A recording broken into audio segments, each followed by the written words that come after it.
Welcome to another episode of the Seforimchatter podcast. I'm Nachi Weinstein. This episode of the podcast is a little different than most episodes on this podcast, which is when I interview a guest. On this episode, I was interviewed by my good friend Yehuda Ezrael, who's been on the podcast. This is actually his third time on the podcast. Previously, the 1 year anniversary of the podcast, he interviewed me. Anonymous, he was anonymous at that point, and he also was on the podcast as a guest to discuss his own Sefer that he published. But this episode is about the new edition of Sefer Toras Chaim, Avraham Chaim Schorr, that I published on Maseches, edited from the original, Krakow 1634, with notes and sources, as well as corrected the text in places where it was censored, as well as returning many passages on Maseches as well as other Maseches and Shas. And you'll hear this much more in-depth on the podcast. So enjoy something a little different. Also in the beginning, I talk a little bit about myself and the background, as Yehuda asked me, the classic question that I ask all the guests. Additionally, I just want to mention here, because I didn't mention this till towards the end of the episode, the Sefer is available for purchase at Biegeleisen in Borough Park. It's at Mizrahi in Flatbush and online. I'll put a link to the show's notes. It's also available at Judaica Plaza in Lakewood, as well as the ZBerman stores. And it's also available to purchase from me directly. You can email me at seforimchatter@gmail.com or message me, WhatsApp me, if you're on the WhatsApp chat. But I will not be shipping it. So if you want to ship, check out the link in the show's notes below. It's $18 for the Sefer, and if you purchase it from me, it's $15. So just wanted to put that out there. And thank you to everyone who supported the project. There were a number of listeners of the podcast, so I want to say thank you to everyone. If anyone would like to sponsor an episode on the podcast or to support the podcast, you can email me at seforimchatter@gmail.com. See the information in the show's notes below. You can subscribe to the Seforimchatter WhatsApp chat. There's a link in the show's notes, as well as the Seforimchatter Substack and the Seforimchatter YouTube channel. And you can please subscribe, rate, and review the podcast, especially on Apple. Wherever you listen, please subscribe 24/6, Spotify, Apple, and so on. And enjoy this episode of the podcast. Hi, everyone. Welcome to the Seforimchatter. This is Yehuda Ezrael, the guest host, here with a special host guest, Nachi Weinstein. I'm holding in my hand right now a Sefer Toras Chaim Hashalim on Maseches from Avraham Chaim Schorr, which was recently printed by Avraham Chaim Weinstein of Lakewood, New Jersey. And let's welcome Nachi Weinstein to the podcast. Thank you, Yehuda, for welcoming me to my own podcast. And thank you for being back on the podcast. This is your third time on the podcast. First time anonymously, and we've said this story, and it's on that episode where it was like after a year anniversary of the podcast where I still remember we were in J2 in Lakewood. There for supper. You came in, you're like, why don't you do something? It's a year. You interviewed me anonymously, and then when you put out the Sefer for your father, Pnei Moshe, the Sefer Zakaron, anyone who didn't hear that episode can go listen. I interviewed you, so now you are interviewing me about the new edition of the Toras Chaim that I just published. Yeah. Thank you so much for joining us, Nachi. So before we start, or as we start, why don't you tell us a little bit about yourself, your background? Go, take it away. Yeah, the question that I guess I always ask the guest on Seforimchatter. And so myself, my background is I am from Lakewood originally. I grew up in Lakewood, and then I went to yeshiva. I learned in Mesivta in high school in Passaic, Mesivta Tiferes B'Tfirat Zemel, under the guidance of Meir Rubin. And after that, I went to Philadelphia, Yeshiva Philadelphia, for 4 years for Beis Medrash. I was in Eretz Yisrael for a little bit, and then I came back and I was in BMG for a number of years. I was there for a little bit and I got married, Baruch Hashem, and I was in a kollel. And this Sefer, as we'll get to, this was what I worked on in kollel. But to tell a little bit more about myself for the tell us about your passion for Seforim. How did it start? How did it continue? So you want to hear about that? How did we get here to this podcast? Yeah, so that part of the background, again, I think we discussed in that first episode, but we can discuss some more here. I can mention it that I got to the podcast. So I was into Seforim. It wasn't always, I think some people are into Seforim. They're into like when they're a little kid. I wasn't. But in Mesivta, or Meir Rubin was very into Seforim, especially Rishonim. That's not so old, Nachi. What? You're still kind of young to get into Seforim. Yeah, but I'm saying, right, correct. But and especially there at the end of 12th grade, I took over the Gabbai Svarim. The Eitzer, there was small, it wasn't a major Eitzer, and I remember I used to walk to ZBerman. It was all the way down in Passaic, and I used to walk and schlep back Svarim to Yeshiva, and I was in charge. And then when I went to Philly... And they had no idea that they were breeding this Svarim giant back in Mesivta Passaic. So when I went to Philly, I took over the Eitzer first year of Pesach, the Gabbai Svarim, and I overhauled the Svarim. That's when I got very into Svarim. And I was in Philly, I would read... they would have...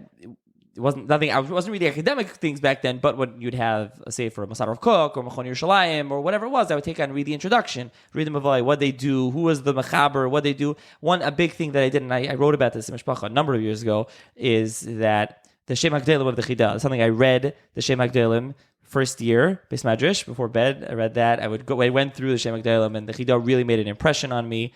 And so that was one of my first real introduction, diving into He Svarim. does your spiritual godfather, your Svarim godfather, so to speak. I would say, and I would assume that for a lot of Svarim enthusiasts, he probably is.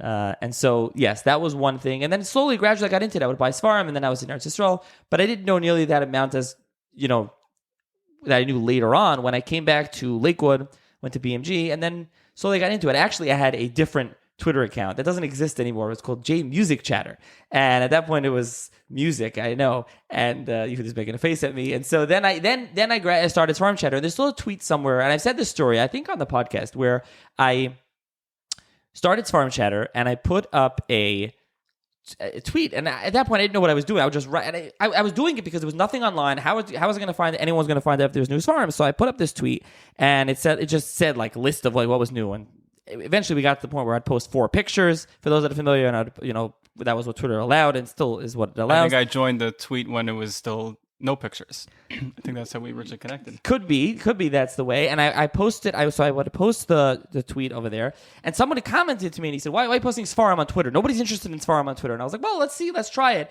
So I did have some of the, I posted on that other account that I had about 1,000 followers back then, and some people came to Seforimchatter, and then I slowly built up Seforimchatter. I would post pictures in Seforim. So you were going into Seforim stores every day with your camera, just taking pictures of all the merchandise, on raising my questions phone. of people standing there. Yeah, it wasn't every day, but it was a bunch.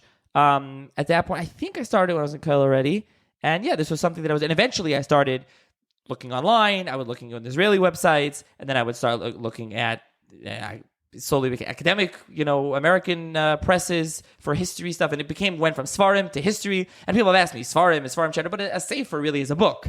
So that's really kind of it branched out, and then Seforimchatter became anything in writing is what we do.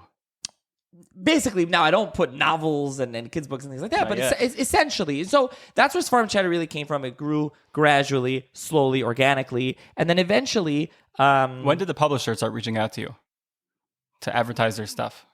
It's a good question. I don't know that they ever did early on. I'm making assumptions here. No, I don't know.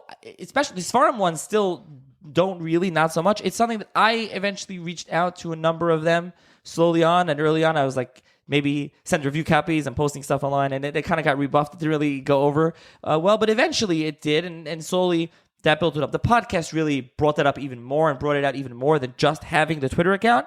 And I would say you're probably great marketing for these people. I mean, how many people are posting all updated Seforim from all publishers, anything new that's out, I guess so. And by the way, for everyone, I didn't tell you who did to say that, so he's promoting Seforimchatter. But what I would say is I just want to get to finish. So eventually, fast forward, I had ideas of podcasts. I've been listening to podcasts since at least 2010, maybe even earlier, 2008, 2009, really when I think people didn't know what podcasts were. And so I was always interested in starting a podcast, but it's like really raw. I had different ideas of what I was going to do. And a year before the podcast started, I recorded an episode of talking. I was going to do an in-depth segment and a quick hitter segment on New Seforim, and I recorded myself. I never did anything with it.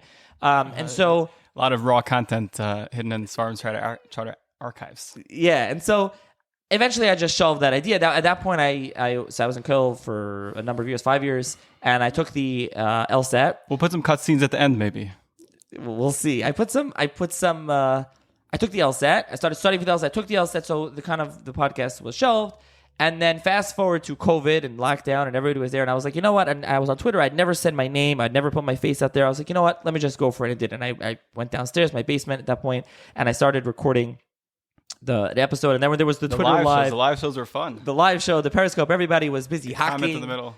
Yeah, Ellie Steinberg was busy, Rish Be'esh, and everyone was very busy in there. And slowly, and then I got guests. I think Israel Mizrahi was my first guest and one of my first academic guests. I want to give a thank you to Menachem Butler. He got Rabbi J.J. Schachter, and he was on. I had him on Rabbi Yaakov Emden, and then slowly... Yeah, Mark Shapiro on. Yeah, I had him, and I had Shimon Shemanowitz, Ali Zayas, so we'll talk about him shortly. And so I had a couple of things, and slowly, eventually, it got to... it grew, and some people were like, put it on a podcast, and I was doing them live and finding times. Eventually, it became a podcast, and I started recording them, and even then, I would just record and like release, and like it was like random when I would release. And eventually, I settled into the once a week Sunday. Now it goes up at 7 a.m. Eastern. That's when I settled into it, and the podcast just grew organically. It grew. The listeners grew. Now I did have people coming over from the Twitter account where I already had a large following, so I was able to funnel them that way.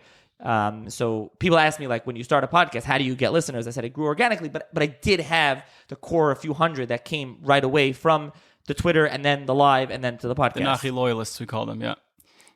And Mishpacha article probably helped you? Well, that's the later one. So then you're talking about that after a few years, Mishpacha. I'm jumping ahead. Mishpacha was a year ago, Pesach edition, interviewed me. And so my good friend Yosef Hertz wrote the article, and he was actually they didn't write this in the article, but I'll say it now. He was my first chavrusa, night chavrusa in Passaic in 9th grade.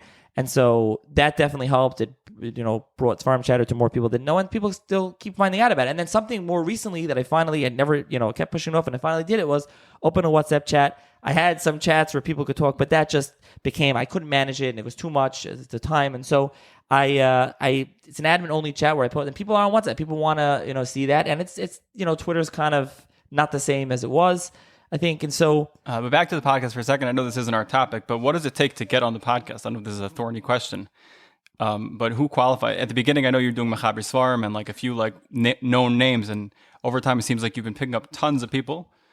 A huge array of people, professors, scholars, Talmidei Chachamim. How do you find them? Who qualifies? How does someone get on the podcast? How does someone get rejected from the podcast? So we were gracious enough to take you on tonight, Nachi, but not everyone gets on. So I still do, and eventually we should get to the topic of Toras Chaim. But I do really still host anybody. I mean, I have a lot of episodes recorded and plenty of Mechaber Svarim, Talmidei Chachamim, and I still plan on doing a lot. Maybe I've done a lot of history. It's not only Svarim. I agree with that. But I try to do both. And, the series have been very historical. I know we're really, it's time for a Sefer series at some point. I agree with that. And I will say that coming up there will be definitely 2 mini-series shortly, and more like biography about Rabbanim and their Svarim. So you'll be able to hear a little bit more of that. But yeah, there's no clear answer. I mean, at this point, I have a lot recorded, and then I have people asking me. I get emails and messages and WhatsApps and texts. Oh, can you interview this buddy, or can you interview me about my book? And I don't have the time to do it, either to prepare and to do the interviews, and also to release them. I'm not releasing, we're not releasing 3 a week.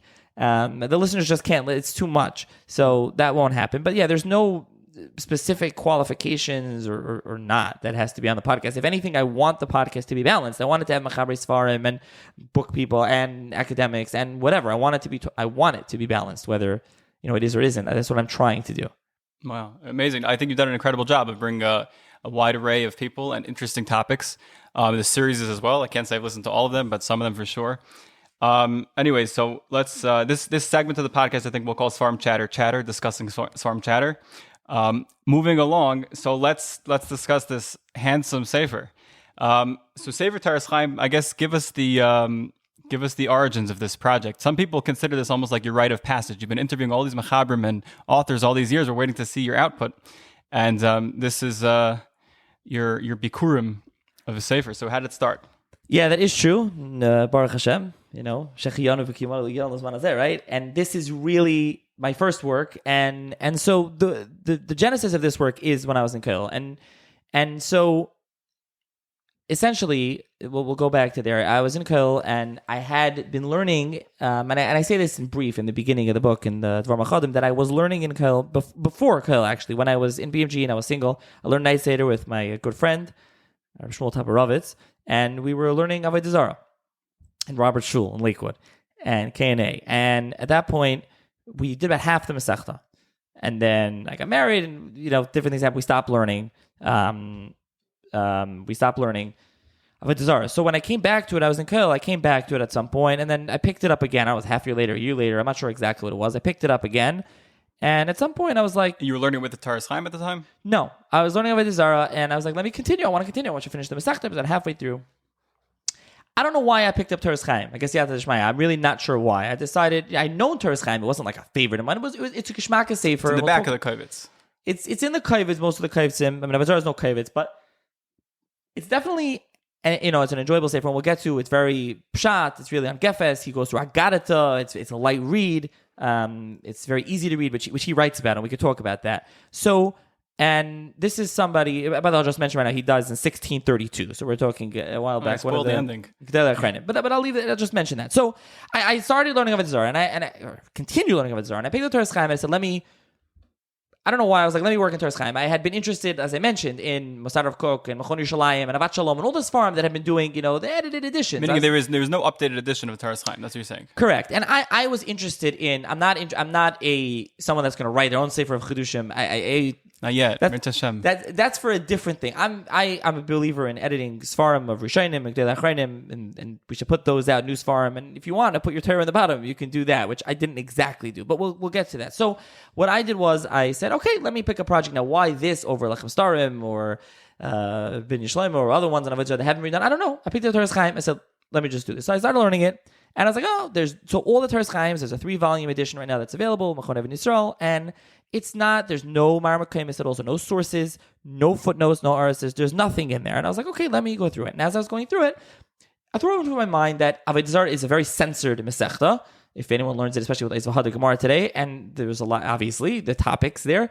And so let me, look at things. And at that point, I had an Android phone, so I had a Hebrew Books app. They had an app at that point. And so I had their app, and then they would have all this farm, and I was like, okay, let me look up Toras Chaim, and let me look up the original. And I looked up the original. They had the original prints, and I would look it up as I was going through it. And I would see, and I saw like once or twice, as I recall, that the text was like a little different. Like it said the word goy instead of the word akum, and it said Avodah Zarah instead of akum, same type of thing. So I was looking through it. So it came one day, and I was learning it, and I remember exactly where I was sitting in Roberts and Kelner Rum, and I was story. And I was sitting there, and there is a story. There is a story, and I opened it, and I was printed it, right? Yeah, and I wrote it, and it was on Daf Lamed Vav, and I got to the Gemara. And I learned Toras Chaim, and as always, I went there, and I opened it up, and I see that there's a Dibur Maschel. It's Deiraisa, Goya Bo Bas Yisrael, Damashcha Basri V'chulu, and I see it on the Hebrew Books edition that they had the old edition. I'm like, wait, this is not in the Toras Chaim. Am I doing something wrong? Maybe it's out of order. Maybe something going on. And I looked and I started searching, and it's not there. And I traced it in a bunch of the different editions, and it was in some, and then eventually it stops, and it's not there anymore. And so at that point, Hebrew Books has the first 3. Well, we'll get to the Toras Chaim's printing. It's a little bit complicated, but the first few editions they have, and then they stop at the one that was censored, which I had to find elsewhere in Tzachachma. So, incidentally, their first one was the censored edition. So I'm getting to the point where it was censored. And I discovered that the Toras Chaim, all the Toras Chaims that we have are censored, and they're missing a number of passages. So you began to trace exactly like which pieces you didn't find in subsequent editions that appeared in the originals. Correct. And I took the editions, and I went and I marked it off, and I even ordered myself. So in Hebrew Books, you can print out a hardcover or a paperback. And so I printed out the Toras Chaim, the Krakow edition, and then the Prague edition, the Frankfurt Oder edition, and I went through and I marked it up, and I saw how many were all the censored ones. And so there was a number of them that are censored. I don't have the exact number in front of me. It's around 20, let's say, on Masechta Avodah Zarah alone. Just in this Masechta. Just on Avodah Zarah. And then there are So you went through the entire Sefer, comparing it with the new one, and you determined exactly what's missing. So at that point, I didn't go through the entire one, learning each piece. I was just skimming the Sefer and marking off on my copy what was censored and what wasn't. Then I went through the same thing in the Toras Chaim and the rest of Shas and his other Masechtas that he wrote on, and there's also another 20, 25. The only Toras Chaim that had them, there was a small, slim Baba Kama edition that came out 30 years ago. There, it has the ones of Baba Kama. So I went through and I saw all this that was censored. And I said, well, not only is the text, as I mentioned, was censored, I said the whole Sefer is censored. Okay, now I really have to do it. You have your work laid out for you. Yeah, exactly. And it's something really chashuv. We're talking about one of the Gdolei Achronim. And so I said, I really have to do this. So I started going through it, and my work was every day for a few years, the Toras Chaim was my chavrusa. I would go and I would go through each piece. I learned it manually. I went through the sugyas. I went through the Toras Chaim, went through all the mefarshim. And I can get to if you want to ask you what I did, but essentially, not only, so the Sefer, like I said, there was no Maseches, no sources. The text was all, censored and bungled, besides for the pieces that were missing. Additionally, the footnotes I felt were important because the Toras Chaim, he's writing this. So he dies in 1632. The printing history of Toras Chaim, you can ask me, but just to give it at least the Cliff Notes version, get there in a second, is that Toras Chaim is printed in his lifetime on Baba Kama, Baba Metzia, and Baba Basra, 3 Masechtas in Lublin, I believe 1624. And then he dies in 1632, and the rest of the Sefer is printed 1634 in Krakow. And so that's the other Masechtas. It's going to be a quiz at the end of this, by the way. Yeah, so that's the other Masechtas, is that the ones that he prints in Krakow, and I can give you the exact Masechtas. It's Erevin, Psachim, Chulin. I will tell you the exact Masechtas in a second. So he printed a number of Masechtas. That's where he did this. Sorry, not that he did it. The other Masechtas that were printed in Krakow were printed by he died in 1632, and they were printed by his son-in-law and his son. So just to summarize, so what was printed in his lifetime? Baba Kama, Baba Metzia, and Baba Basra. He printed himself. Correct. Were printed in his lifetime. So then the second one is Erevin, Sanhedrin, Shvuas, Avodah Zarah, Chulin, and Psachim. And Psachim is very small, and I can mention that. But this is, so essentially here we have 2 Tfus Rishons, which is unique. I don't know how many other Sefarim are like this, where you have 2 first editions of the same Sefer, essentially. Because then Prague, that's the next print, combines the 2 of them. So essentially when something, you always have the Tfus Rishon, the first print, Toras Chaim, there's 2. There's the one on the Bavis, and then there's the rest of the Masechta. The rest of the Masechtas. I was like, doesn't that make it a second print if it was printed the first time? No, because the print, the Krakow edition, did not include Baba Kama, Baba Metzia, Baba Basra. It only included the other stuff. So it's a Tfus Rishon of Erevin, Sanhedrin, Shvuas, Avodah Zarah, Chulin, and Psachim, of the other Masechtas. It's the first edition. Prague is a second edition that encompasses all of them. And then the third edition is Frankfurt on the Oder. Wait, so Tachlis, which one charged more at an auction for the Tfus Rishon? It's a good question. I'll get my one on that. They're both Lublin and Krakow. So Krakow is before Tach V'Tat, which occurs in the area. So Krakow is, a lot of these farms are very, very rare. The one in Hebrew books, actually, the Sharblat is missing, and they wrote that it's Lublin. But if you look into it, you'll see the Lublin one has the title page. The Krakow one, it's got some old page. It's not the title page, and so it doesn't have it. So anyways, that's really where I started from. I don't know, I took you off track. I just started talking. What else do you want to ask? Okay, that's the genesis of the project plus a little bit more. Let's go back and just tell us a little bit who was the Toras Chaim. I see his name is Avraham Chaim Schorr. I didn't know that until I opened the Sefer. And you write over here that he's Mechaber of Toras Chaim and the Tzayin Kachim, as well as other Svarim. Tzayin Kachim we know, I think, from Biegeleisen Kachim.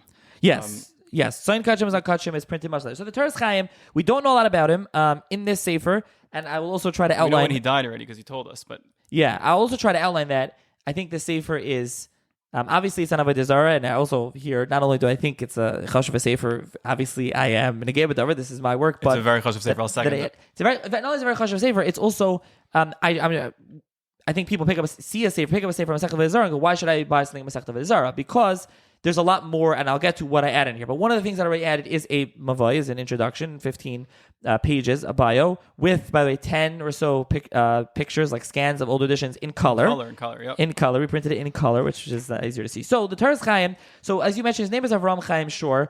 It's not clear. His name was probably Reb Chaim Schorr. He's referred to by a lot of people as Chaim Schorr, and then Avram was probably an added name. Right. He had a brother named Avram. He had a brother, yeah. The Ara Chaim, Reb Chaim Michael, or is referred to as Chaim Michael, or is referred to as Chaim Michal. He writes that Avram was added because he was sick, and he had a brother that was named Avram. And he says other people didn't have multiple names, but he even had a brother with multiple names. So I'm not sure about that, but so he's at the time period. He's at the tkufa of, this is the generation of where he lives. We don't know when he's born, but at the same time, we're talking of the Marsha, the Bach. We're talking, he's Mechutin, we know, with the Maseches Binyamin. He's the Mechut, Binyamin Slonik. We know he's Mechutanim also with the Megala Amukas. He did go to Yeah, and this is something that you find with the Rabbanim in Europe, there was like the aristocracy, so to speak, and you find this a lot in the Yichus. So he was, again, this is one of the big Gedolim. So that's who he was. Again, I tried to put in here, we added some stuff earlier about his family, where they were from, Alsace and what was France. his position? He had a capacity, he was a Rav, he had a Rosh Hashiva. Yeah, so he was a Rav. What we know is he definitely was a Rav. He was a Rav in Satanov and in Belz. Also, Belzeruv. Yeah, he's Belzeruv. I think Belz, they referred to him. Baron Biegeleisen told me a story that someone one time went to Belz, and there's like a section over there in Belz for like descendants of Belz, and he said he's a Belz Anikel, so they put him there, and afterwards they said, who are you Anikel? He's the Anikel of Toras Chaim. So he said they referred to him as Belzeruv. So he was in Satanov, and he was in Belz, and we know some of this from, by the way, Milas HaYuchsin is a Sefer of Ephraim's son Margolius, Beis Ephraim, Mate Ephraim. He was a descendant, and he has a Sefer called Milas HaYuchsin. And so he was in. He also says that he thinks that he also says that the Toras Chaim was also in Kremnitz. So these are all. So that's your primary source. I was going to ask you, where do you get all the biographical facts from? So it's from this Sefer. So it's there. I mentioned this in the early footnote. There's also there was like a Parsha sheet, and it's called Olim Latrufa, and they did a nice biography. They did a lot of work. So that's printed in the Evan Yisrael edition. So I cited them. Obviously, there's a lot from them. Also, the one on Baba Kama, it came out Tafshin Nun Zayin. That one, that single volume, I got some stuff from there. Milas Yuchsin from Zamagolius. There's also a Sefer Toras Mishpacha Schorr. So it took. Sounds like that might direct you the right way. It's an old Sefer, yeah. We took some from there as well, and then a number of other places. I looked, all over. Obviously, searched on anything that comes up from Avraham Chaim Schorr, finding different places, looking around. There's not a lot known on him. There's really very, very little that's known on him. So. But did I see you brought down, there's some chuvas to some of his family members? Maybe was there a chuvas haramah that was written to somebody? So there was the chuvas haramah says father. So that's his a good father find. is if you look in chuvas haramah, you can find stuff about his father. So Matalas Hirsch, he was a Talmud of the Ramah, he was the Rebbe of the Bach, perhaps. In chuvas haramah, you can look in Siman Lamed Ches, Lamed Tes, Mem, Tzadihei, Kufei, Kufyud Gimel, and the Ramah says Gava Rabo Huvi Talmidi v'Chaveri Havosik Ha'aluf. That's in one of the chuvas. Huvi Amiti Aluf Havosik. Gavarabo, etc. And he's also quoted you could look in the Bach, he's also in the Siman Kufayin Dalid, Sefer Nachal Shiva, talks about it. He's quoted all over that. So that's his father. But again, we don't know much about the Toras Chaim. Just to give you a understanding of when he is, which Tkufa. I mean, we're talking about the Gedolei Achrayim. That's what the Tkufa that the Toras Chaim lives in. We know he had a yeshiva also, because he learned Kachim. That was where it was the thing. So the Toras Chaim, as we said, was printed partially by him, partially by his son-in-law and his son. The Tzayin Kachim wasn't printed till later by a descendant, but he did it together. Interestingly, they wrote the Sefer together, him and Reb Mordechai Mibrajan. They did it together. And he writes this in the It's an interesting idea, having a yeshiva that learns Kachim, no? Yeah, I can't speak to that. They learned Kachim. Also, we know that he also was a Makubal. That we know from throughout the Sefer. He quotes Zohar.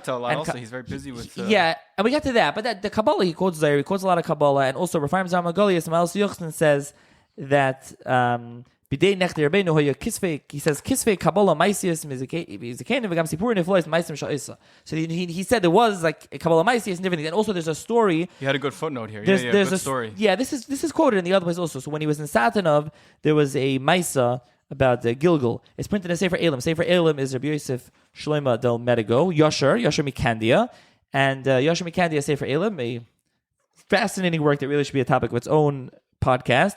And so there he brings a story with Chaim Schorr. Again, it goes back to Chaim, and he quotes to him a story that this kid was coming and he was saying all sorts of wondrous things. And you can read it. It's in footnote 22. I quoted it in the Mavai. It's when I gave the Sefer to Rabbi Reuben, he's like, I wanted the rest of the story. Why you only print the part of Toras Chaim? But that's all that was negated. That's all we printed. So, and like I said, we know he was nifter in Shin Sadi Beis, 1632. We don't know exactly the date. There's like conflicting sources of when he was, and we know that he was buried in Lvov. Do we know if his cover still exists? In Lemberg. No, I believe it was destroyed. It's not, but we have the Nusach of the Matseva, and it's brought down. It's quoted. There's also a story.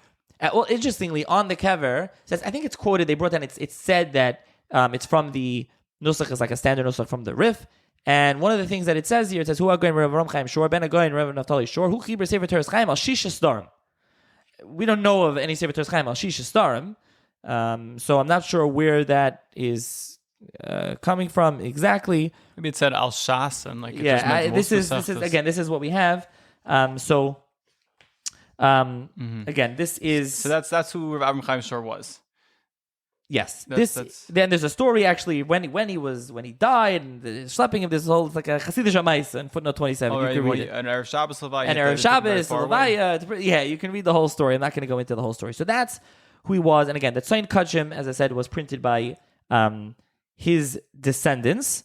And I'll just read. I think it's worth reading what the Chidah says. The Chidah says, Avraham Chaim Schorr, again, with the Avraham Chaim Schorr Ashkenazi, Chiber Sefer Toras Chaim. He wrote the Sefer Toras Chaim. Shitas, it's a Shita al Tes Masechtes, Bepilpul V'Sfara Yishara, V'Ktzaslin in Din, a little bit for Din. V'Chiber Tzayin Kachim al Seder Kachim. Also writes Tzayin Kachim al Kachim.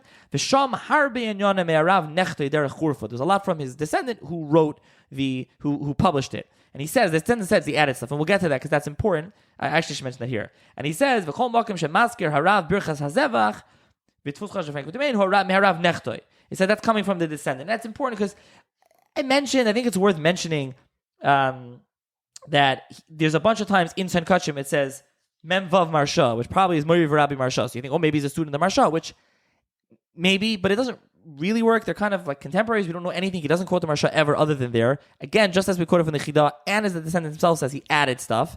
Also, Mori Rabbi Birchas HaZevach, he also says that Birchas HaZevach was later. That wouldn't make sense. And also just to point out that Rafam Zar Magolius in Miles Yuchsin, who talks all about his family, all about his descent, all about his ancestors, does not mention that he was a student of the Marsha, nor does Reuven Margolius, who wrote Tolas Marsha. He doesn't mention anything about this. So you assume they would have mentioned this if this was, but it says it there. It was worth mentioning in the introduction, so I wrote it in the introduction. But so these were the two Sfarim. So it's just two Sfarim. It's the Toras Chaim on a lot of Masechtas and the Tzayin Kachim. Yeah, there's also something called Bedek Habayis, like Hagoyis and Tor, and that's in the Oxford Library in the Bodleian. It's still there. There's been pieces right in the moment. There's been a future project. I don't know about that. I don't think for me, but there's been pieces. Some of them have been printed a little bit here. It's worth reading. I mentioned in the Kachim. See, he says, "Ani v'chaveri, me and my friend, hagoyin am a force of Rab Mordechai. Asher haya abbez and v'ram kalkol is brazan. Asamach lekalkol is levov next levov. Asafnu yeshiva. We made a yeshiva. Anoshim gedolim umuflogim charifim. V'lam donu aisam v'lam itam sefer Kachim ad gemira. We learned to beginning to end. V'tiknu kol hakam." We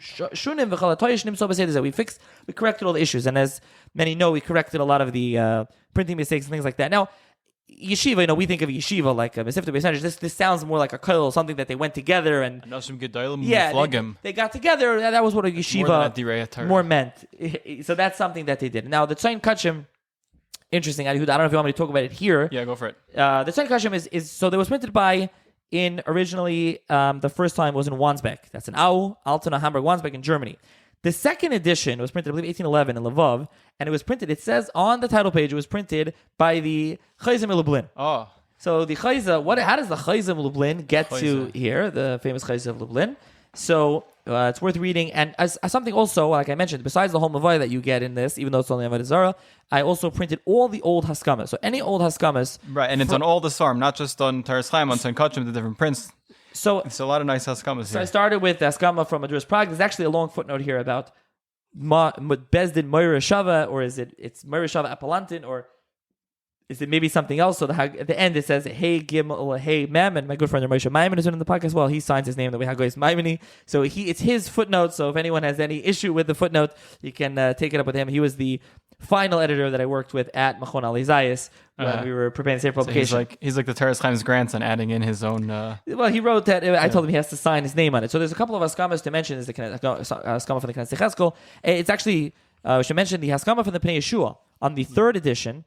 The Pnei Yeshua says, "Yidul Mufursim." It's known. Gadol Yikar Teferes Kiryas Sefer Toras Chaim. Shechiber Harav Hagoyin Rav Rabbeinu Chaim Schorr Zatzal Al Kama V'Kama Masechtas, many Masechtas, Ukishmoi Kenu, and its name is like what it is, Chaim Heim L'Moitzeim. Ad until Shekamat Kol HaPaiskim Achronim Noichei Nefesh Eviu B'Sefrosim Devar Mechaber Hanal. Everyone quotes the Sefer. I mean, this is the Pnei Yeshua talking about the Sefer. There are a number of other Haskamas, but I also printed the Haskamas to Sefer Tzayin Kachim. And this Haskama is worth reading for those that aren't familiar. It's a really amazing Haskama. So again, it says, Rabbi Yaakov Yitzchak Ish Horowitz is one who, that's what it says on the cover, is one who, said it should be printed. So what's the story? He gives a lengthy Haskama, and he says it's fascinating. Also, you'll go through it, but like he tells you a little about himself. It's a very personal It's very personal haskama. So anybody, someone told me, he's like, you want to appeal to people, tell me if you're interested in Chassidus. This is a fascinating haskama that we printed here. It's printed other places. I think the Toras Chaim, when he brings down Tzon Kachim, he's a Kenim, he prints this haskama. It's not the first place it's printed, but we did print it here with the other haskamas as well. So he says, Hine, behold, Hagam she'in darki le'esnag begdulois v'neflois mi many litin haskama. I don't give haskamas.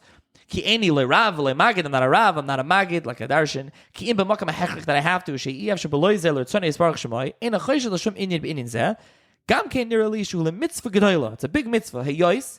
Shen harina karavina talia. When I was busy, Hayli Chuka Lasa Sefer Pirish Seder Kachim. I wanted to write a Pirish. I wanted to write my own commentary on Kachim. This is the Chayzim we've been talking. Because she yedua goydel ha-mitzvah las v'ilchas Kachim. It's known the great mitzvah of learning Kachim. Kikala oisik b'perak oila v'chuluk mashakaz afti yizay teres oila v'chuluk ma'amar chazal. This is like what the Toras Chaim is always busy saying. You have to learn Kachim. It's like how you bring a carbon and it's important to know what las lavoi, etc. He continues. The Chayza continues. Sefer Kachim u'kamay Sefer hachosim ve'enei muga karoi kishar gemoras. It's impossible to use it. It's like a closed book. It's not edited properly like other Gemaras. Other Gemaras, sheish b'hem girses u'pirushim u'mar shalzal u'mar shazal u'mar ramzal. You have all the. We know they all have a geist. The marshal, the marshal, maram u'mistama b'sefer Kachim le'asku b'iyim im talmidim. Probably, he says, they didn't learn it with the talmidim. It wasn't necessary to learn for the generations. It wasn't relevant. V'achar kach says afterwards. So this is him saying he wanted to make a commentary. V'achar kach shabali harbe tircha de tzibura tzarche b'nei Yisrael merubim. He got busy. He says I got busy. Hein liyoetz. They wanted to come to me for advice. V'chein letfilis u'bakashas. They came to me to daven. V'ani hayisim esyarei litches esam. I was afraid to push them away and to go learn, do other things. Kivan sh'Hashem yisparach ozerli lifel toyvis Yisrael. Says Hashem help me out to help them. This is what he's saying. The Chayza. Gamani nasesi torid ma'oid. I got very busy. Loi mi boy lasas pirish. Afilu li ba'atzmi akashali mipnei sha'loi ha'li pnei la'ayin. I didn't have time. I was so busy. I didn't have time to look inside. V'hinei, he says, behold, yesh pirushim mi sefer panam eiris al zvachim u'mayim kedoshim. You have some. Ach kol ze ena maspik. It calls the ein maspik. Him bechari pusam ubekiyusam hoya pshat v'agirsas pshatim etzlam. So they knew, but they knew everything. So they didn't have to go say the pashim pshat and the girsa. What's the proper text in Kachim?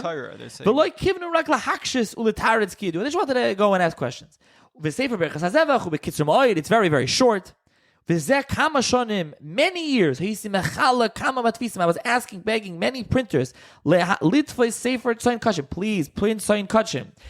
My pirish maspik. It's a really good pirish. Lismei chalav. Gam be'inin hagirsois. Acheres litlis be'ilan gadol to go mitayla at him. I couldn't. I wasn't successful. Ad hinei shematzasi es sha'ava nafshi yididi ben yididi.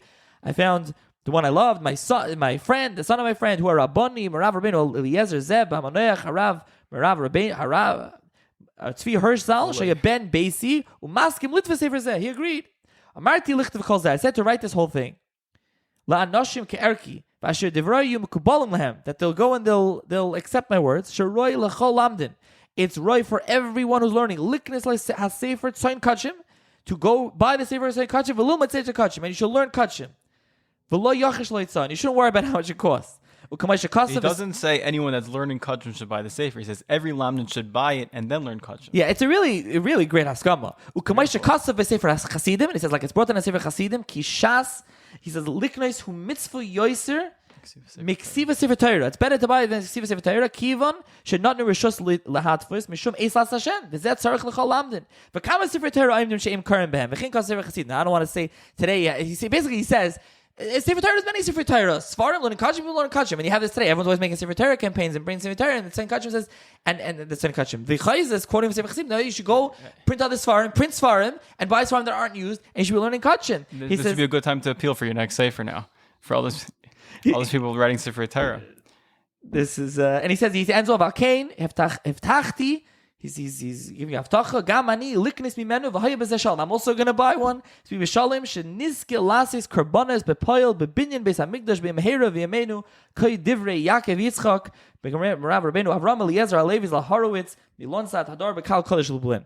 A pretty amazing haskama. I think. And so this Haskama is not to Toras Chaim, it's to Tzayin Kachim. It's just amazing also for the historical content of what the Chayza is talking about here. So, and this is on which edition is he writing this on? The second edition, the Levav edition that the Chayza was the one who directed him on. So on the title page, there's a line there and it says this was printed under the direction of the Chayza Lublin. Oh, he commissioned this. He and I have a facsimile of that in the Mavai, so you could see that. So that is the Tzayin Kachim, and I included all the Haskamas. So as I mentioned, you get all those Haskamas plus the bio, and we'll get to the other stuff. So let's continue on. So this is without even touching the Torah yet. Yeah, we're not even into the Torah. So at that point, we also didn't get to. People probably, if anyone, people still listening, who censored it? Why was it censored? What's the story with that? Is something that we should get to. So that's the print history of this farm. And I want to mention one more thing, that there was also a likut, a collection of Toras Chaim on Tanakh done by Rabbi Yamin Spiegel, the Gabbai Sforim of BMG Literature. He did this a number of years ago, a really beautiful sefer. I want to give him a mention. He did that, but he does not have the censored ones in. At that point, he said there wasn't online farm things. He knew about it, but he didn't do it. So there's that to mention as well. So before we get to the censorship, just tell us a few more hakdamas, and then we'll get into the censorship. Who are these hakdamas from? And talk about those. Yeah, so the hakdamas are printed after the Mavai. So the hakdamas, so as I mentioned earlier, if you can keep track, there were two first editions. So in the first edition, the one in Lublin in 1624, the Toras Chaim himself wrote a hakdama, he wrote an introduction. That is printed you can get that in the Evan Yisrael 3-volume edition. I printed it here as well. And it's also worth mentioning what he also says about the Sefer. First of all, he answers up, he says, for those that have tainus, that I ask questions on Rashi and Tosfos. He says I'm asking questions, and also you should know that I also base myself a lot on the Rambam and the Shulchan Aruch and Halacha, etc. Also, he says that anyone who learns it, you should. I try. He says I tried very hard. You should, go through it properly. I went through the shittas, and he says he sees many people. They think they mamish got to the bottom of the sugya. They really don't know what they're talking about. Also, I said I write very short. I didn't write long. I don't want to. I want you just to read very simple. You should be able to teach children. Shani halachas v'toisvis yitnu leiv lumadu dvar yom b'yom yishton every day. V'zeh ikar kavani chibur is my main purpose. Al kein achazti b'lashon ketzara v'samachti atzmi al hamavinim davar mitech davar. Those that can understand. So he's like, I'm being teeth, but I'm just trying to be very basic. Like the achronim. Aval shkiyas miyavin v'danasi l'kaschos yimsu yeshus. And he continues. Al hafik ritzayin hamoishchem libo mimila agarata. Those that want to understand agarata. Herachti b'ktas mekaymis b'divrei agada. He says in a few places he writes a lot on Agada. Toras Chaim is famous. He really goes through Agada. I know in Chelek he's very big, right? In the sugyas of all over. But also biarti sham gam shar Agadas upsukim amtrafim zeh ubezeh vidvukim. So he says, continues what he did. So that's his hakdama. That's printed. Now we also included two hakdamas. I'm sorry. One from his son-in-law and one from his son. So his son-in-law, his name was Hirsch.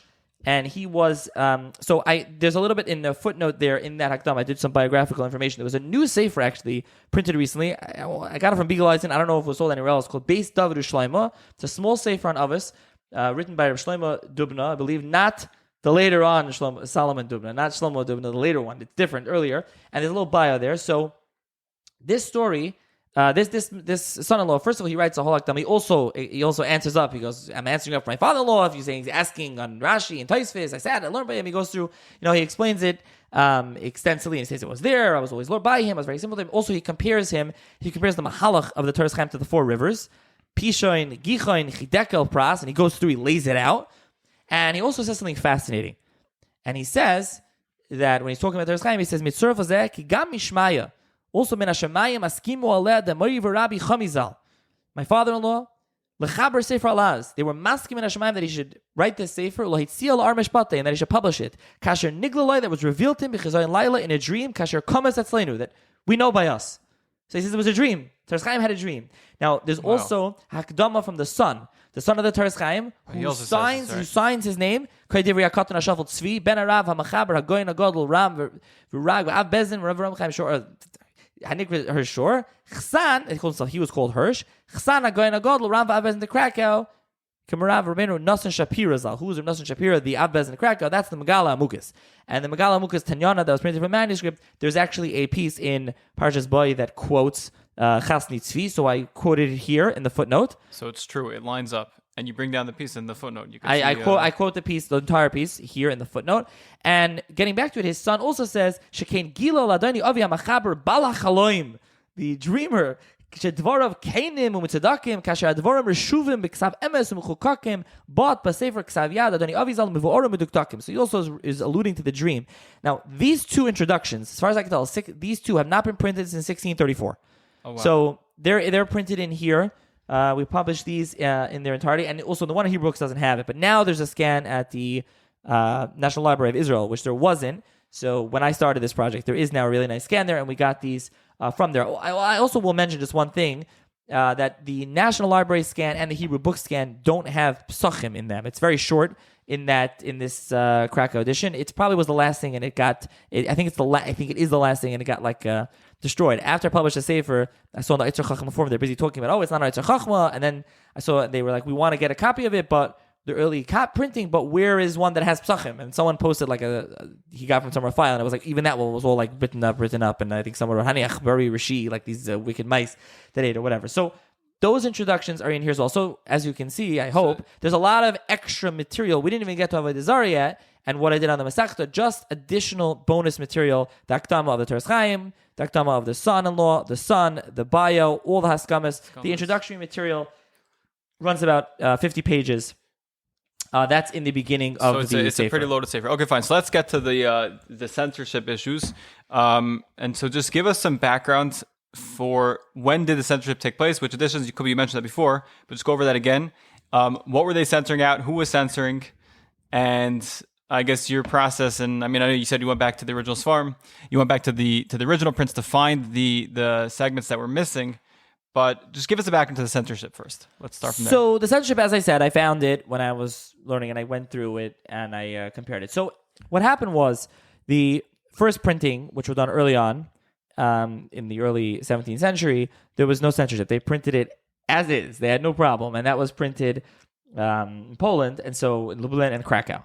The second edition in Prague, in Tuffen Bays, that already was censored. They combined everything, but they already censored. Now, when I say censored, it means that every time it said the word goy, that was changed to akum. Every time it said avodah zarah, that was changed to akum, and so on and so forth. Raimi became Aram.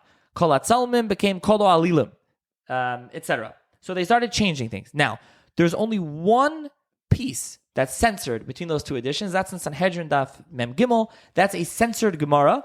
That's Gemara that the Gemara itself, you can find it today in the, it's in Vagshal, it's in Eizvahadar.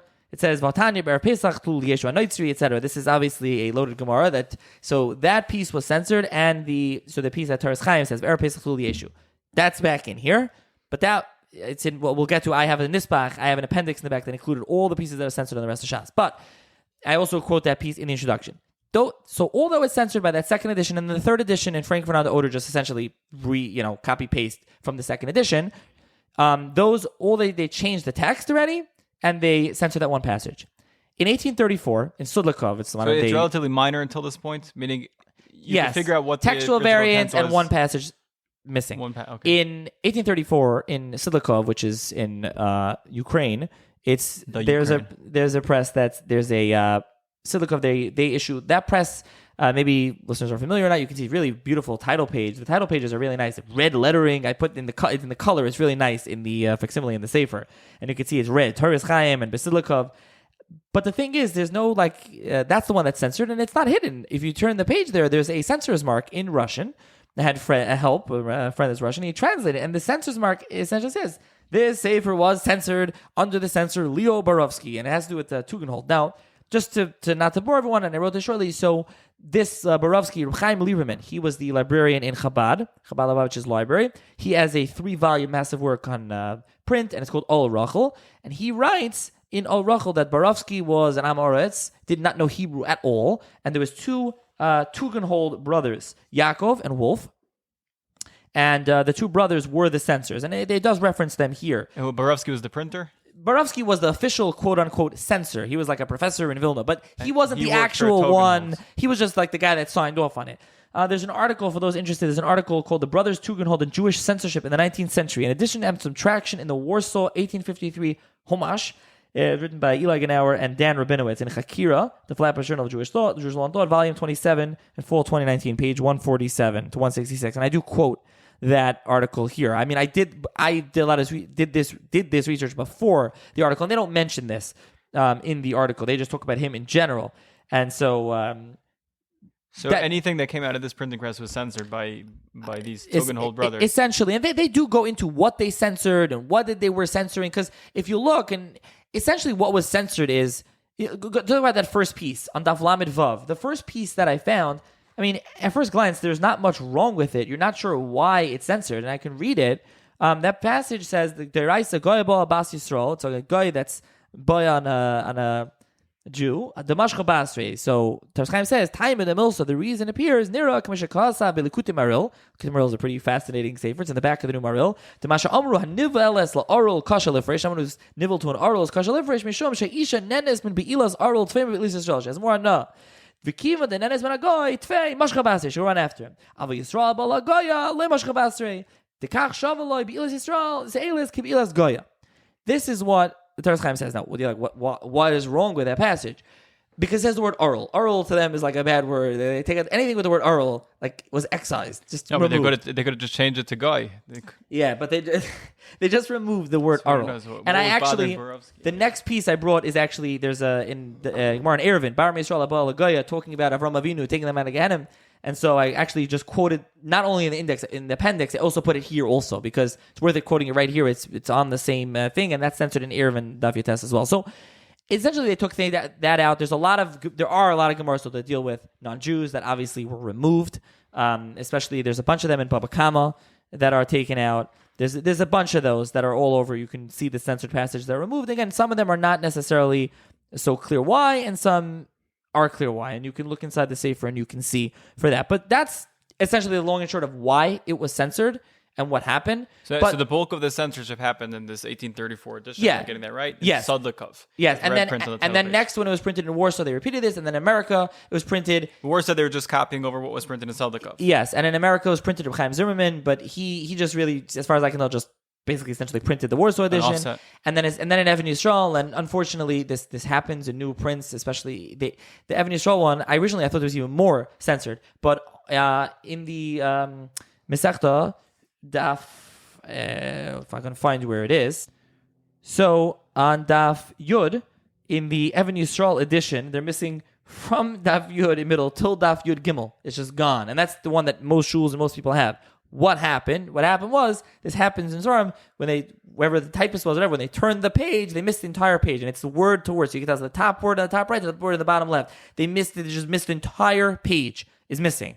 So the worst kind of censorship. No reason for this. And so this is all missing. So anyone that has... People should listen to this podcast. We could raise awareness to these missing pages in various form. Yes, and anyone that has the 3-volume one. So not only are you missing the passages on Avodah Zarah that were censored in old editions, you're also missing the ones that are missing here between Daf Yud and Yud Gimel, and you're also missing the ones in the other Maseches that are censored. Now, that being basically, said... this is a sefer that you need. That's what I would argue. Seems to be the gist of your. Yeah. So even for somebody that has a Toras Chaim, it's important for it to have, and especially your shul and base medrash. And right. So, even if you're not going to learn it, you could buy it for a shul or a base medrash. That also works. Correct. And so that is something that happened. And the other thing is, how many other Seforim has this happened to? That they were censored, even with a census mark that nobody knows about, or that, like you said, Yehuda, that someone turned the page and just didn't print it in. Now the current editions that everybody has is missing. I mean, it's terrible. It's an envelope, but it is what it is. And Baruch Hashem, I found it here, and I felt really it was a mitzvah to the Machaber. So Seisov Davis Bekever is a schus for me and my family to print this from Hagoin, Avraham Chaim Schorr Zatzal, one of the Gedolei Achronim, and so this was, and the bracha from the Chayes of Lublin also on your shoulders. It comes to where. And I quote this in the Dvar Machadim. I don't remember the exact place where, at one point, the Avodah Zavodah, Shlomo Kluger, who I didn't mention him here, obviously Shlomo Kluger from Brody, but on this Masechta, he's a titan, his Sefer, and it was redone, amazing edition, which is not in print for years. I don't know why, but Rav Shlomo Kluger quotes and Toras Chaim, and he's a lot of times the footnotes I'm busy with him mentioning him, and the Avodah Brura, who very nice sefer, a lot of good things, and Avodah Brura quotes it, says we have no idea where this Toras Chaim is. I don't know what Toras Chaim is, and they don't have it. Mesivta doesn't have it. Art School doesn't have it. I don't believe Shabsi Frankel and the Rambam has it. Like nobody has these Toras Chaims. They're not around because they're just missing in the editions that they were using, and so it's unfortunate. And now we have it. You find in the earlier Mefarshim, the Binyan Shleima and in the Avodah Zavaid and others that are quoting this. They had it. But so now Baruch Hashem, we have it, and I printed that together with the Nispach, the appendix of the other editions. Besides, as I said, I added in the sources, we added in the notes. So all the censored passages, I only thought of after to maybe make an index of in the front. I didn't do that, unfortunately. Maybe the next edition, but I didn't do that. But what I did do is every passage that's censored, we changed the font. It's got a little bit of a different font. There's also a hand, those old-fashioned finger, the hand, and there's also a footnote. And I think you're just making it easier for the next censor to come along. And there's a footnote, and then in the back we included, like I said, an appendix. So there's all that. Throughout the Sefer, I included sources in the text. What are the footnotes? The regular stuff that was not censored. So you have footnotes. So I'll get to I'll explain in a second. Yeah. So what I did with sources, none of the Toras Chaims have sources. So when he's quoting a pasuk, is it in? I believe in putting the footnotes in the body of the text in a parentheses. So Tehillim, Aleph Dal, I'm reading where's he quoting from? What Gemara is he coming from? Where's the Rambam? Where's the Shulchan Aruch, etc. So that I put in the text. There are a couple of places that I split it up. It was long pieces. Meaning it should have been a new Dir Maskell. It wasn't. Sometimes in some, even the original, it was out of order of the Gemara, the printed edition. So the Gemara had it. In the Toras Chaim, the piece that he was quoting on the Gemara was out of order. So we flipped the order, and I put a footnote telling you, in the old edition, this was here, we moved it. Once in a while, we'll suggest a change based on the later text if there was a printing error on the first one, and things like that. Additionally, what I did in the footnotes, as you heard from the Toras Chaim mentioned earlier in Kachim, he was a Girsa man. So I used another app, was the Bavli Variants, the Friedberg app. They have many, many different nuschais and kisviyadas. And so I was able to cite a lot of the manuscripts. I remember when I was talking to Shibu Shimano, he's like, I don't know why you quote all that. And every time, because I quote, you'll see a bunch of times it'll be like, Kakasav be, and I would quote, 1, 2, 3, 4 manuscripts. It says like him. 2, it says otherwise, and 3 otherwise. So, he's very into Girsais. A lot of times he has a lot of, he discusses a lot of, he's very busy with it. So I felt it was important to include those. That's something that I did as well. I also tried in the footnotes. I think you'd be proud. Something else that I did in the footnotes was I try not to give a lot of my own Torah. It's really not that. But many times, either like I said, Navaida Savoida or the Binyan Shleima, or Nosson Mez of Frankfurt, or other Rabbanim that are quoting, he's very big on Navaida Zara, other ones that are quoting Toras Chaim or asking questions on him, I try to just bring down what they ask or bring them down. Also, I try to be Mitzayin, I try to point out to other Rishonim. So, Toras Chaim didn't have other Rishonim. Most Rishonim and Navaida Zara were not printed. So I was in the Gemara, printed later. So we have a Pirush HaRavid today, printed by Sefer. That's later. There's other Ramban is even later. A lot of the Rishonim are later. I mean, he quotes a lot of Rashbas from Toras Bayis, but he doesn't have. So I try to bring down for you on the bottom. Well, this is what the Ramban says. We also have today Tozer ben Elchanan, Tozer me Birona. We have him. We have, like I said, the Ramban. There's a Ritva. We have a lot of Rishonim now that he didn't have, and so I try to point out he's mechaven to a lot of Rishonim, or when they say a little differently than him. These are very extensive footnotes. It's not just meaning you're not saying Torah, but you're really giving a lot more context and more Marmar Kaimis and filling in a lot of what he's trying to tell. Right. I went through the search. I'll try to bring down. I'm looking at it here. King Kosav Rashash, Ulam Ben Yoyada. The Ben Shchai says differently. Or I'll try to look in Avodah what he says on about it, and etc. Those are what I try to do with most of the footnotes. Some are longer than others. Some I send you to other places. A lot of times he's busy with Agadah are busy with things on Chumash. So I try to quote on Chumash and bring it. I'll give you an example. I don't know if you want examples now, Yehuda. You're throwing at us. He says, on Daf Hey, talking about Lias Imo Elam Haba with Yosef. He says, he didn't want to be alone with her in the room. She wanted. So in the footnote I wrote 47. Look in this Sforno. The Pirush Lias Imo in Yichud. They say like that. And Netziv also says that. Gam Ibn Ezra Ramban Kasav Lias Imo in Elin in Tashmish Elin in Sicha. And etc. So I tried to give you kind of like what other Mefarshim said. Some other interesting ones. He says maybe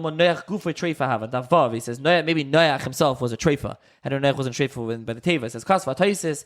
So I might bring you which Taisa was. Dal Karchak Leis Hiru Element Treifas Hagoli V'Nicker. Only outward if a person was a treifa. The B'Treifa Shabbaseser lo hayachal hafchen. Noach couldn't know if an animal was a treifa inside when he brought them into the teva. It says V'tvarim Tmum. The Toras Chaim asks, the Imkain Lamanda Amar Treifa Ini Aledes V'nafkalei Treifam Lachaya Zera Bereisha Zayin Gimel. How could the Torah tell Noach to only bring in those that give birth? Maybe he was going to bring one that was hidden. He didn't know. And the world wouldn't be able to continue. Where I brought a footnote of bringing down the Avodah Savoida, quoting the Toras Chaim, and the Torah says, I don't understand. He says, I'm not asking. He says, Ani Oymet Vorim Tmum. Haribachol Duchto as Linen Basaruba, Roiv Ksherizim, we go Basaroiv, Roiv are kosher. That's what the Avodah says. And I put on other Sfarim. So when you're going through the Sefer, you have to learn all these other Sfarim as you go through the Maseches to know who's quoting what, or this is like an easy search. Is there a quick shortcut? No, I went through all of them. I didn't search anything. So I definitely missed from using Eitzah Chachma, like using a manual, but I searched, and I would like to think that I found a lot of things because I went through and I learned them to try to, like, even if they didn't quote him, there are Ravids and other things that I could say, oh, he's like the Toras Chaim. So then, just to finish off this piece, as the Kach Nira, the B'deris Rishonim Vadai, he says for sure, Hayuchaylim Lahavchin B'Behema B'Chaya Im Treifim Lav. They could tell. Ta'afilu B'deris Achreinim Yuchaylim Hayul Lahavchin. K'mash Kazim Sefer Chasidim B'Tashbatz. Shesh Kama, and I quoted where those are. Shesh Kama Simona V'Nisyonis Shechaylim Leida B'Behema B'Chaya Im Treifim Lav. V'Kolshkein Noach. He says surely Noach she a Navi was a Navi. V'Chacham Godlu Baki B'Cholon Evraim Asher Tachas Hashamayim.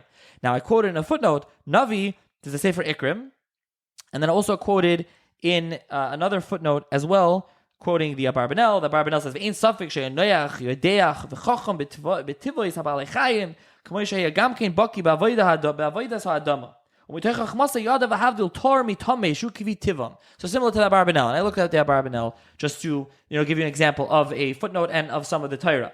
Another one that's just a censored one, perhaps that's worth pointing out in the Chaf Aleph. Shneimar leisavi te'evel beisecha.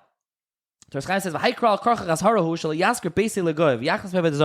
should not rent your house out to a non-Jew, and he'll bring in Avodah Zarah, he'll bring in idols. The Yisrael, below Beis Nami typically midechsib reisha dekra, psile elihayim tisrayim beish. Because the masham is skirin atabatim lagoy. How do we nowadays rent out? This happens, of course, nowadays. All the real estate moguls, everyone's renting out houses out of business here. To non-Jews. He says, "Lafi she'ein machnisin sham Avodah Zarah b'kfiyas." They don't bring in Avodah Zarah commonly. V'chein kaz b'shulchan aruch. In Yeridea, Kufnon Aleph, Sif Yod. Aval Arivon, he quotes Arivon, who was time of Rashi. Kostav Azel Shoyne, Aval Berussia, in Russia, Be'eretz Yovan, and in Greece, Devade Adukin, they are connected to their idols, like it's a Greek Orthodox Church. Shehem Oisin al Sareya and Val Pische Batean and Bekoisle Batean, Avodah Zarah. They put it all over. They have all our Avodah Zarah, says the Arivon. Is this one of the censored pieces? It is. This is a censored piece. The Toras Chaim continues, V'yedu, and it's known, Ki B'cholam and Dinas Halalu, all these lands, and he's writing in Poland. Machnis in Poland, Ukraine, that area. Machnis in Talmud B'Batein. They bring in crosses. And they put in crosses. This is in Poland's like more Catholic than the Pope. Lekach bal nefesh yachmer alatzmei. You should be machmer. Don't rent your house out to non-Jew. This is what he continues. And in the footnote, I bring in the beginning of the Ravan. I quote Ravan. I quote a Bach who brings the Ravan. I bring down just the footnote and the Shulchan Gvayir B'Yosef Molcho. And Shulchan Aruch says v'cheinu isi pois alanika l'shnei balei batim sheskiru batim legoyim me'arei Frankia achle also yodem yafa sheyardu minichseim ad noided lechem ve'ayin l'chein shemer nafshe yirchak mimenu. This is what he says. So that's an example of a passage that's censored. Just to give you an example of a passage that's censored. If you want one more passage, one of my favorite ones, it says Daf Lamed. It says the Gemara says Pita ein b'Hashem Giloi. There's no problem of Giloi. We know the Gemara is talking about Giloi, and the Nachash comes, and you can't leave drinks and things exposed. So he says the Toras Chaim says time kedamasik mishum shenemar. The pasuk tells us Shomer Pisoyim Hashem. Hashem watches over a pesi. Vim Taimar. So Toras Chaim asks, "Ma'ishnot te'enim va'novim." What's a te'enim and a novim? Dates and grapes. Hakadosh Baruch Hu Shomer as adam shall yochel minu nachash, that a snake won't eat from it and put poison. Mishar kol dvar ma'asurin mishum gilui lemri nachi. You don't say this everywhere else. Why here? And I quote in the bottom the Tamid Yeriniyaina and others that ask this question. V'yishloimar, the Toras Chaim answers, "Dechi heichi shehu yisbarach Shomer Pisoyim dafka." Why does he's basically asking, why does Hashem watch Pisoyim? Why watch every Yid? He says, "V'loy chachamim, lefi hachachamim, the chachamim yechilin lishmor es atzma, shelo yavoyo de michshol." They can watch over themselves, that they don't come to a michshol. Mashe inkin shoitim, the le'efshel lishmor atzma. They can't watch themselves. Hashem has to watch them. Hachinami, mashkin, a drink, the shayich bu gilui. You could go in yayin, umayim, v'cholav, shemasim, and so in kelim tamid, you put in a keli. And by the way, richashim is literal, something like scorpions. It says richashim, not nichashim, but basically to watch over from the animals. So Hashem doesn't watch them. Avol te'enim va'anovim milsal efshul. You can't watch it. You can't watch them. You have to dry them out in the sun, right? So you dry them. Last man groigeres with simoikin in darkenly as bekelim tama. They don't sit inside of a keli. Hashem has to watch over them. He continues on and on and on. Now, I also brought down, just to give you a flavor of the footnotes, here I brought down that look on Tehillim in the Radak, which I looked at in the Mefarshim, look in the Radak in the Pasuk Shem says, HaPesish en yedea tachbulis linatzi mitzarasi, he can't save himself, Hakel Shemrei. Basically, same thing, that they don't have a way out. And right. And then I bring down Rav Hirsch and others, and I brought down Yosef Chiyun and other Mefarshim. So I try to, and basically quoting them, not trying to give my own spin on things. A lot of the Sefer, some of the footnotes are longer, some are shorter. You're going to make a whole limud out of this Sefer with the footnotes and everything. And again, a lot of the Agadata pieces are really, really fascinating. The Toras Chaim's pieces are really fascinating. One more example that I want to just mention is that there's, like with Girsa, there's a piece that's coming out right now offhand. I can't find it, where he says, where the Toras Chaim is quoting, and he's saying a pshat, and then he says he's died from a Girsa in the Rush. And I found this a bunch of times where I looked up in the Rush, I'm like, this is not the Girsa. And Ad Kedekach, the Pulcharifta, Tes Yamtiv says, like, he brings the Girsa that we have, and he says, like, Hachi Garsinan, or Kacha Girsa. And I was like, what? Obviously, he's coming Lafuke, a different Girsa. The other Girsa, which is Tfus Venezia and the Venice, the Bamberg, and that's where the Toras Chaim, I guess, used, he had. And he's being medayik on this Girsa, and there's no Rush, a printed Rush, that had, like, there was a variant, which is a shame. Really unfortunate that the Rush is no critical Rush. So, therefore, I did quote that in the bottom also, just like, and he's medayik from the one letter, the Toras Chaim, like a different shot. So I did mention that as well. So, again, those are the footnotes, and as I mentioned in the back, there's an appendix. And so, again, I feel that it's a chashuv sefer, and I hope that for sure it's a chashuv sefer. It's very clear, Nachi, that you went through this Masechta very, very well with all the Svarim, all the Pirushim, and just from the footnotes, from everything. One quick question, just on the content of the sefer: does he ever talk halacha? Yes. Paskin? Yes, as he himself says, he does talk halacha. I don't remember if he like mamash paskins, but he talks halacha all the time. All the time. He quotes Shulchan Aruch, he quotes Rambam, he quotes many, many paskim. It's all over the sefer and the foot. Yes, all over. Got it. Okay, fine. So now take us to the end of the project, meaning you're writing the Sefer, you want to print it. So I know that Ali Zayas is a big chelik in Seforimchatter in general. I actually met with Reb Shimon Shmanowitz years ago when he was still in his house, and I had this project, and it just kind of got, I don't know, it got put on the side. I finished the bulk of the work a few years ago, and so it just got put on the side. At that point, go back to taking the LSA. I went to law school. And so you're balancing a full-time career and so putting out Svarim. It was hard when I started law school. So my good friend Avraham Chaim, he said, "Nachi, listen, you're not gonna type it up. You're not gonna do this yourself. Like, you got to just give Ali Zayas, let them just do it." Which I did. We worked on had the text put together, everything done, and then it just still sat. It just still sat, and it wasn't done. And Reb Shimi, we had made up years ago. When we did it, like, okay, you'll work on it, and you'll pay me when it's done. The project is done. So there was no pressure on anybody. The project was just sitting there. Eventually, finally this year when I graduated law school, and after I took the bar exam, but before I got the results, which Baruch Hashem I passed, I basically decided, or I don't remember how this came to be, it was like, let's just finish this. And so I think maybe Ali Zayas was like, maybe it's time to pay some money. And so I called up my friend Moshe Maimon, who now works there as an editor. And I was like, a frequent guest on the podcast. And I said, Moshe, listen, you got to take over this project. You got to be the general editor, the project manager. Work with me. Let's get this done. And at that point, I had the bare bones of the Hakdama written already. I had a lot of the rest of it in my head, and I had the Dvar Machadim. Like, I had a lot of that, and I knew, so we went together. We edited it, meaning edited what I'd already done. We made sure that it was all, proofread. We put everything together. I wrote the introduction with help from Ramosha.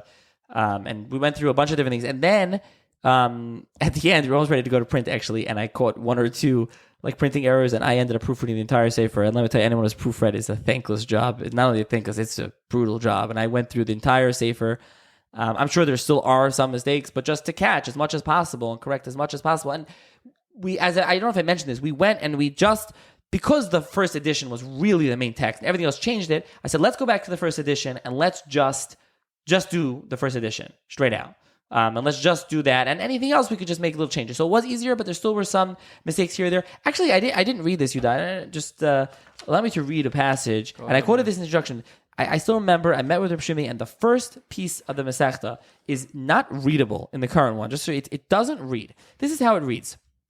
It's going to the Gemara Daf Beis in Masechta Vazar, and it says, and the Toras Chaim asks, "Amai nokat shas?" Why does the Gemara ask? Eidu she'idu ba'atzmon. It's talking about that the goyim and they're going to come and they're going to be made on themselves. The Avodah Zarah is going to be made on them, and he says they're going to give proof, testimony. He says, Toras Chaim says, "The hakra diyitnu edein v'yitzdaku labei this atzmon ayri ela be'idusan shall oivdei kechav mazolis." It's talking about the testimony of oivdei kechav mazolis. K'depir Rashi zal gevayu oivdei kechav mazolis she'avdam v'yitnu edein. Mary answers the Hashar. Now we think the Oivdik Kechavim Mazalis Ksiv. That's what it says. For Tmuametama Yitnu Oivdik Kechavim Mazalis Edeim Yevayu Oivdik Kechavim Mazalis Sha'avdam V'idu Aleim V'Yatztikum. Tzarech Leimar the Sefer Dekrad the Yishmu V'Yemer Emes Hachikamer Yishmu Oivdik Kechavim Mazalis Divrei Techachtes Barach.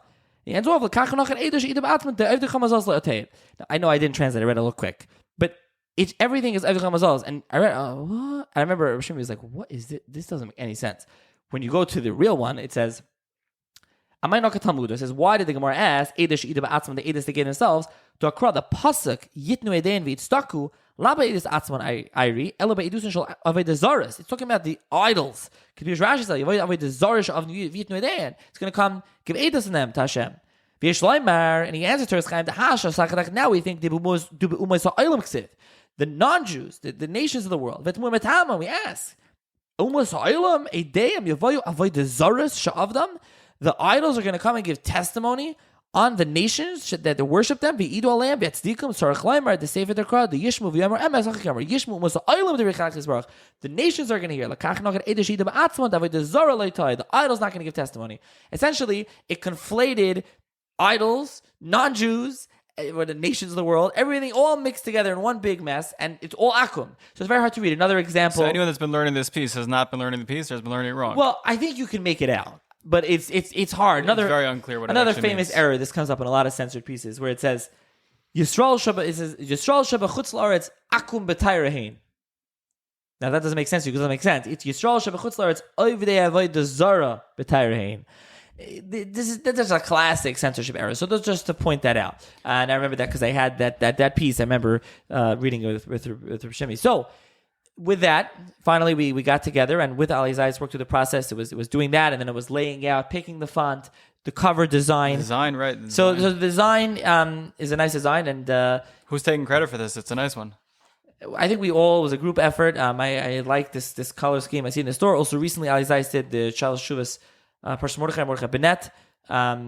I actually found this in the store. I'd like this black and silver and red. But another thing with it is, and those they'll see there's a border running along the entire cover, as well as inside the Sefer. Like every time it's Akdam or each parak has like this border with the elaborate design. That design, and I put that, you can see it inside the Sefer on page Lamed Tes. There's a picture. There's a picture of the Krakow edition.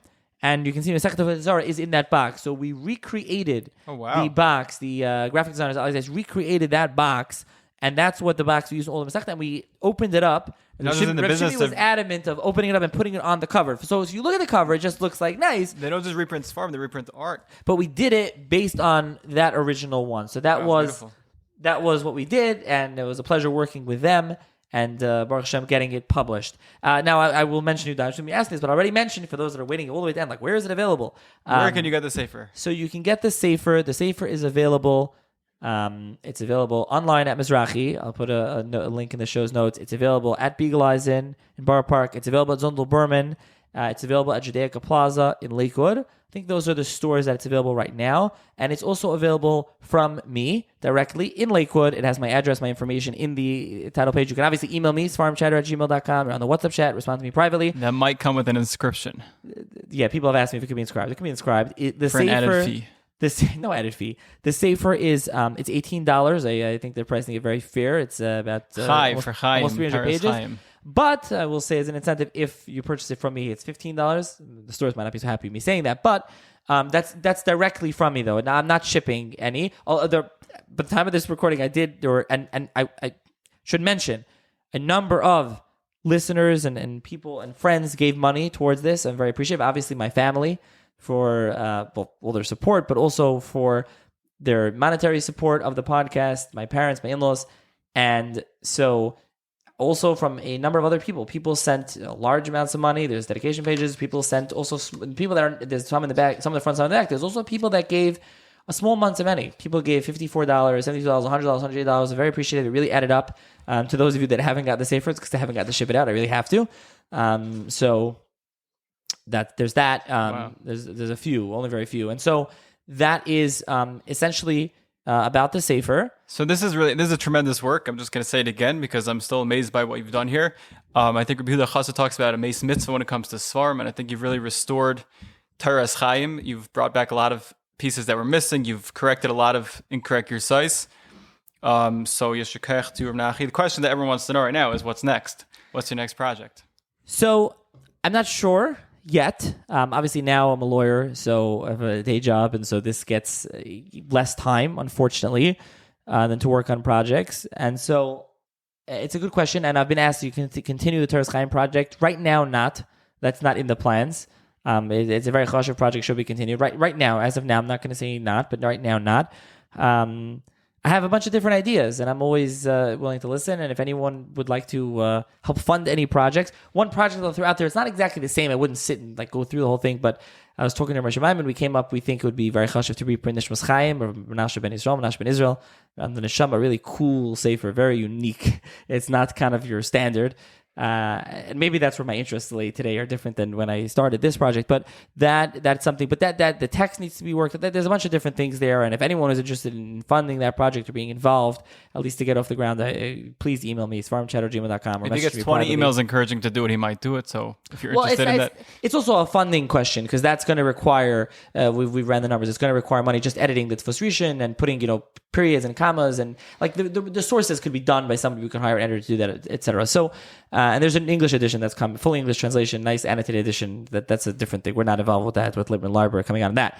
And there's various other projects. I have a bunch of other ideas, of all different ideas, of course. Regardless, it's going to be, I know who you alluded to, like writing. It's not going to write my own Sefer. I don't think I'm ready for that. But to edit a Sefer, edit something from one of the Gedolei Achronim, probably is where I'm going to head. And a Sefer that was printed once or not around or not known. I don't know that I'll be zeicha to come up with something as chashuv as the Toras Chaim that was censored and that I was able to put all this amazing work and publish this and Baruch Hashem, I'm zeicha to have a podcast with a dedicated listenership to get the word out there and hopefully this helps me mefarsim the Sefer. Yeah. And if anyone has any questions about the Sefer or anything, please reach out. Any comments, any feedback, any errors, please, it's like all this form, we always see that the errors don't be toiling the mechaber to myself. Of course, me, not Toras Chaim. So he's taking all the credit for the mistakes. Yes, and please do reach out. Fine. Well, thank you very much, Nachi Weinstein, for joining us today on Seforimchatter. Real pleasure hearing from you, and everyone should go out and buy the Sefer if you haven't already. Buy a second copy if you need one, and Nachi, we wish you a lot of hatzlacha in all of your future projects, whatever it may be. Sounds like a lot of things on the table, but we're looking forward to the next product from you. Yeah, I do have some other ideas, by the way, that I didn't mention here because they're in their infancy that I am, including one that I really am working on. But for those interested in learning more, you can email me, and you can also give suggestions always. But there's that, and so there'll be links in the show's notes. There'll be information where you can purchase this Toras Chaim, and of course you can purchase it directly from me, like I said. So. Reach out, and thank you, Yehuda, for graciously interviewing me once again on the podcast.